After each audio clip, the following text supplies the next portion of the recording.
As the future of Ukraine hangs in the balance, the country's name, which translates to on edge or borderland, is also known to be a battlefield. Our next guest has dedicated her life's work to focusing on Eastern Europe and has chronicled the history of Ukraine for decades.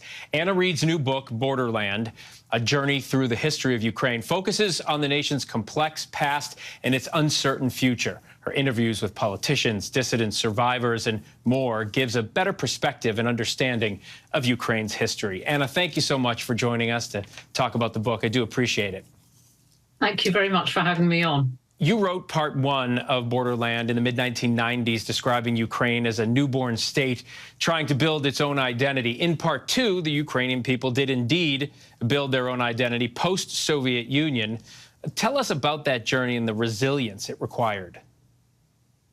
When I lived there in the early 90s, it was a newborn state, and it felt still that it was trying to decide what kind of a place it wanted to be. That felt quite fuzzy and provisional in many ways, and it wasn't clear what kind of path it was going to take. And even Ukrainians themselves, many, didn't take their newborn state very seriously. They hadn't got used to the idea that they were Ukrainians. They had a Ukrainian passport.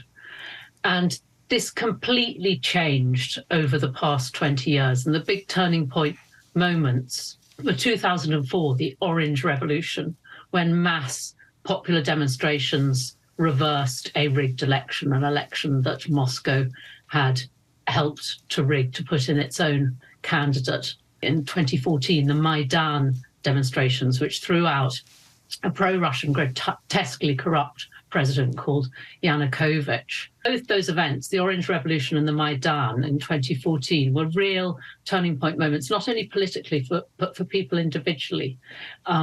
It was almost like a religious experience for people, and people, when you interview them about them, they often burst into tears because it was such an intense moment for them.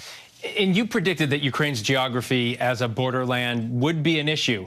You write, Ukraine remains, as ever, a disputed borderland between rival powers. Ukrainians try to view their position as a blessing, a bridge. But as you said, bridges in this part of the world tend to get marched over or worse, blown up. And Putin has never acknowledged really Ukraine's independence. So do you think Putin's declaration of war on Ukraine was inevitable? I don't think it was inevitable at all, no. In the 90s, relations between the two countries were very relaxed. Everybody was concentrating on the economy. In both places was the big issue, because there's hyperinflation, people's salaries were worth nothing, they'd lost all their savings. So, and those trains, those night trains back and forth between Kiev and Moscow were full. And there were lots of business links, personal links between them. And had Putin not come to power, had a different type come to power, or had Putin not decided to take this nationalist path, which it took him a few years to do that, that it could be like that now. They could be perfectly normal neighbours. And Putin took the positive decision to take Russia in that ultra-nationalist direction.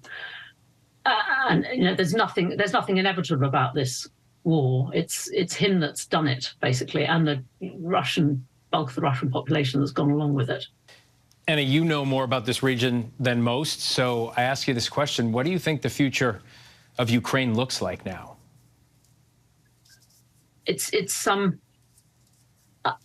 very hard to tell. Most people thought the country would fold, but the likeliest option is that they will exhaust themselves in this awful attritional fighting they're mired in at the moment, and maybe end of this year, maybe next year. I mean, a professor of war studies I had lunch with today was saying 2025, he thought, which was extremely depressing. But they will fight themselves to a standstill, and we'll get a de facto new border, a line of contact somewhere in the east and south. And depending on how this spring's offensives go, Ukraine could take more ground back.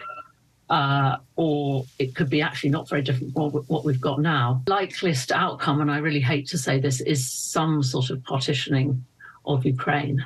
Unless the Russian army collapses, they can't get Crimea back. Anna Reid, thank you for the conversation. Do appreciate it. Thank you very much for having me on. Borderland, A Journey Through the History of Ukraine is available for purchase wherever books are sold. Hi, everyone. George Stephanopoulos here. Thanks for checking out the ABC News YouTube channel. If you'd like to get more videos, show highlights, and watch live event coverage, click on the right over here to subscribe to our channel. And don't forget to download the ABC News app for breaking news alerts. Thanks for watching.